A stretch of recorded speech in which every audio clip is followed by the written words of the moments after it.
رايك في استيراد الكهرباء المبلوله البديله عن الكهرباء الناشفه في بلدنا هنا من الخارج؟ قصدك يعني اللي هي ايه؟ السؤال مرة ثانية. ايه رايك في استيراد الكهرباء المبلوله من الخارج بديله عن الكهرباء الناشفه او الطاقه الناشفه اللي احنا بنستخدمها في بلدنا؟ تيجي من الميه او عبر السدود او كده. انما الكهرباء ناشفه دي اللي انت لو بتتكلم مثلا على قوانين والطيارات المستحثه وكده، فدي اصلا موجوده طبيعيا في فاراداي وامبير. ما تموتناش دي الكهرباء المبلوله دي. لا هي مش هتنزل من الحنفيه. امال هتنزل منين؟ هتنزل في الكهرباء عادي مفيش عادي.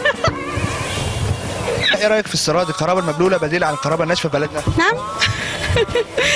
الكهرباء المبلوله هنستوردها من الخارج بديله عن الكهرباء الناشفه او الطاقه الناشفه اللي احنا بنستخدمها في بلدنا. انت بتهزر يعني ايه كهرباء مبلوله؟ الكهرباء ايه؟ مبلوله. المبلوله؟ لا انا ما بعترفش بالمبلوله للاسف. ليه؟ عشان بستخدم الناشفه. استنى، ده بيقول لك كهرباء مبلوله ومش هنمسح فيه. زي الكهرباء الناشفه هات لي ب 2 جنيه. لا خليها سؤال محترم عشان يعني ارد عليك برد محترم. الكهرباء المبلولة بتيجي كده بتخليك فيك رعشة، لكن الكهرباء الناشفة بتيجي تنشفك كده، فاهم؟ كهرباء مبلولة. أنا بصراحة أنا عمري ما سمعت عن حاجة اسمها كهرباء مبلولة غير في مصر. مش موجودة في أي بلد تاني. ما سمعتش غير الكهرباء المبلوله دي غير دلوقتي. بالظبط. في مصر غير دلوقتي. أيوه.